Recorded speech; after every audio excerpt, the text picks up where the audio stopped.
All right, here is let's see, game 5 of this match between TIE510 and daenyth. This is Blitz again. More Blitz, 3 minute with 5 second increment. This is their second go around because they've already played 2 Blitz games.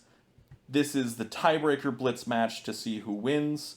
We are seeing a edge crawl here from Black. White trying to play for center control. Instead, we're seeing an edge crawl. Early capstone here, which is something that daenyth is really good about doing. Lots of early capstones. TIE510 likes to play their capstone a little bit later. Oh, goodness. What will Black do? Will they make the capture? No, they're going to start with more placements.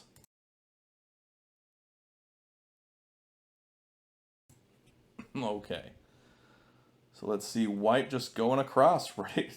Trying to make that that road there in the horizontal direction. I don't see that working out for him in the long run here. Especially with a capstone right there. White dropping a wall, which I find interesting. Black just coming around with another flat. There's currently no attack threat from Black, so I'm not sure why the wall came out so soon.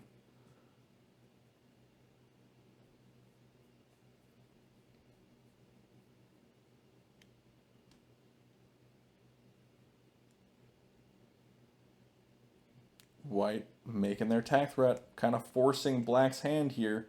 Black will likely come down and capture. They do it with the flat instead, which, in my opinion, invites White's capstone to come into play here. Now White's capstone is going to play probably right here at b3 to get onto this stack.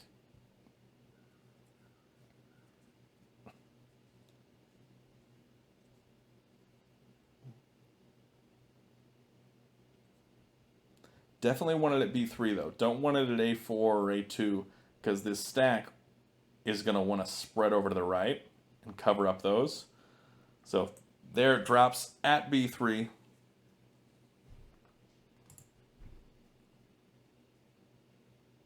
Black brings that stack down, trying to get those captives out of the way of White's capstone. White saying, I don't care, I want those captives. Dropping a wall. Black drops another wall, ready to come over and cut off whatever White builds in that horizontal direction. Black's in a little bit of trouble here, though, because White can make some really strong moves with that stack. Looks like they are making a move, forcing Black to make this capture with that wall. Now, we have seen Black in previous games do a lot of moves pinning the capstone of their opponent.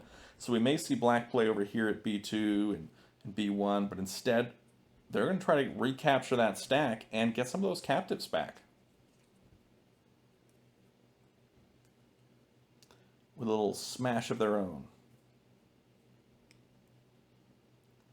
And the only way I can see this working out okay for White is if White self-captures onto a3.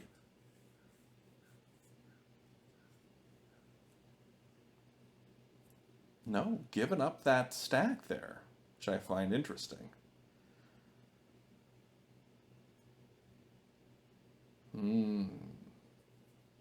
Now White might do the self-capture thing. Or will they? Who knows? It's always hard to say when you are in Blitz because everything just goes by so fast. It's impossible to keep track of everything.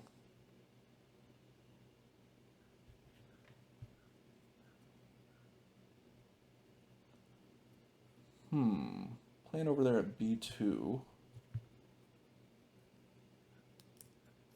Here's where probably a5. Yeah, a5 is going to come down. I was expecting to come right, but coming down also works.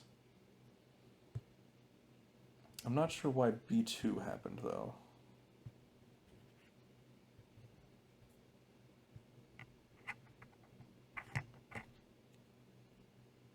Yeah, White may have forgotten about self-captures. It's easy to forget that.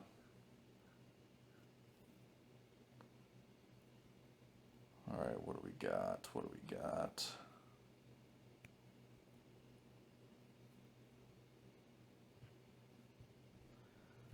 I can see black maybe trying to go for a smash onto this at some point to come down, but I'm not sure that that's going to work.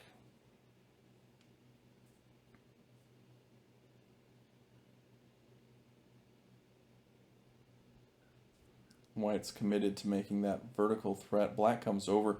White's going to be very tempted to make that smash, but they can't do it because they would be giving black the road here. Black felt comfortable enough to bring that over because of this sort of soft pin on that capstone.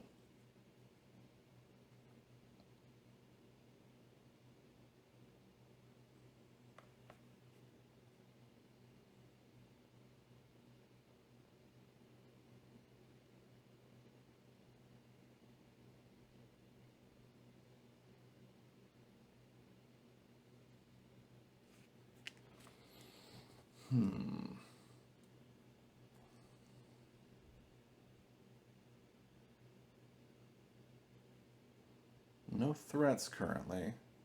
We are seeing black at being above 2 minutes and white coming down below 1.5 minutes. So black's definitely ahead on time. Black is looking to come across and make some threat in the horizontal direction down below. White is looking to make a vertical threat by probably capturing over or capturing up. Black dropping a wall, ready to cut that off. Let's look at the flat count here. 1, 2, 3, 4, 5, 6, 7, 8. 1, 2, 3, 4, 5, 6, 7, 8, 9. So white is ahead on flats, but just barely. But black does have positive flat count differential moves ready very soon.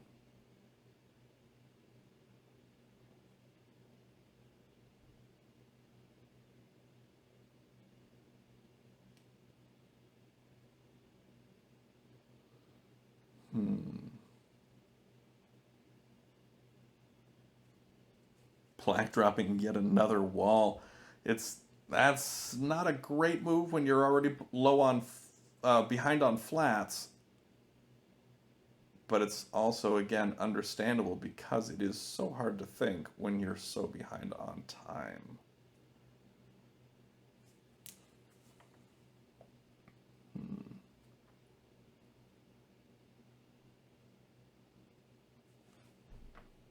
Now this is interesting. I can see this working out for black actually.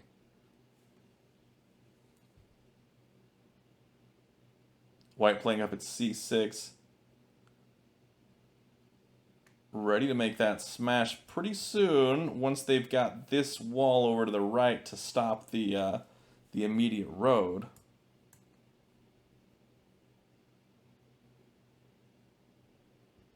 Oop, this is attack threat from white, making that smash.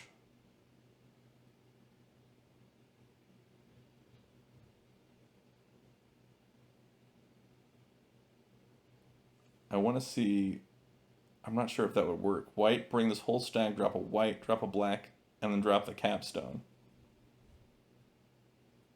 Would that work? That doesn't work. That's still a win for white. White smashing and takes it. Black needed to drop the white here and then drop a black and then the capstone black here. That would have stopped it. White takes that. So takes game, whatever that was, 5? I think that was 5. Yeah, game 5. The first of this playoff match, or tiebreaker match, whatever we're calling it. Now we're going to see game 2. We'll see if daenyth can come out ahead on white. This is game 6, the second tiebreaker match, and the second game in the second tiebreaker match. daenyth in white, TIE510 in black. They're both going for edge crawls on 6x6 because they have no time to think about much. So they're just going back to the default. What works in 5x5 must work in Blitz 6x6, I guess, is the mentality. It's working out pretty well for black right now. I like black's positioning. White probably going to want to drop a capstone soon. I was going to say right there on c3, but black beat him to it. Which is interesting because black typically, TIE510, I've noticed he hasn't played his capstone until much later than daenyth does. So this is a little change of pace. No tag threat from either player, but it's much closer for white here. Ooh, strong citadel in the corner for black. Citadel, one of those terms we covered in the terminology video in Tank University. That is a strong position, and it's going to be tough to combat here for white, because black is looking pretty strong, and black does have momentum as well. White going to drop that capstone right there is what I was expecting as well. We're probably going to see black play up here at c5. Oh, instead making the capture, which I find interesting because white now has momentum, playing up here at d5. Doesn't go for it, though. Instead drops that wall. Black making another move here for that threat. I can see white bringing that wall down, maybe liberating the captive, coming down. I can see black also taking b3 left to sort of get rid of that option. Now white's going to bring this whole stack over to the left on a4. At least that's what my thought is. Perfect. Now this is going to lead to some solid flat count differential moves, making up a lot of flats and liberating some captives along the way. Really solid exchange there for white. Did not work out very well for black. Now white can go ahead and keep building north right here on d5 and go for that road. Black's going to have to either place a wall or something up here or come over with his capstone. Decides to go the capstone route. This is where I expect white might play here at d3 and sort of go around that capstone. Strong positioning here from black. This is where white's going to play again at c4. No, doesn't play at c4. Instead makes that move, which is interesting. This is, however, a tack threat in the horizontal direction. Being able to capture over with the top 3 flats on a3. So 3a3 to the right would be a road. Black's going to have to stop that in such a way that doesn't give up blocking this vertical line as well. Black comes over with b2 to stop that line. Seems to work for the moment.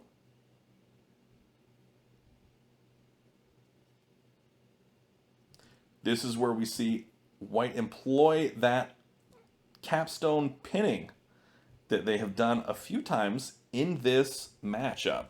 In a couple games, they've done that same thing. TIE510 has not quite managed to pin daenyth's capstone, but daenyth has pinned TIE510's capstone quite a few times in this. So we're seeing b2. Black's just trying to renew that vertical threat, keep everything going strong. White now playing down at c1, trying to build that connection yet again. Go for a vertical and horizontal thread at the same time is what it's looked like. And it's what it's looked like. And it's what it's looking like. I can speak.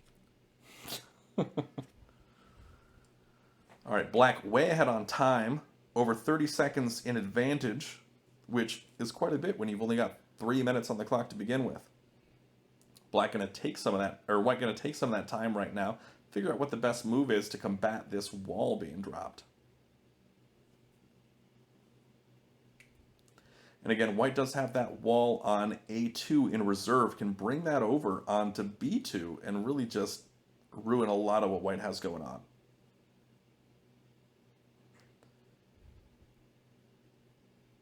Now we're seeing a tack threat from black. White's going to have to capture something in order to stop this. If they capture with this wall, black is probably going to want to capture over here onto a3 to liberate those captives. But if they do that, we might see e2 be played to renew that tack threat in the vertical direction.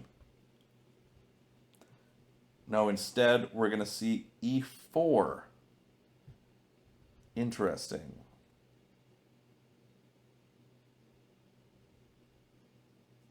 e4. Now, will black play a wall here? No, they missed the threat entirely. White takes the win. That's another 1-to-1 match. My goodness, that's another one. So that means they are about to play game 7 for their for their third tiebreaker match. And this third match will be played in a separate video, so be sure to check that out. That is all for today. Thanks for watching. Be sure to check out the description below for all things TAC, especially the Discord server, which is the community hub where you can find everything you need to know about TAC and find all sorts of people to play with online. And until next time, have a great day and happy tacking.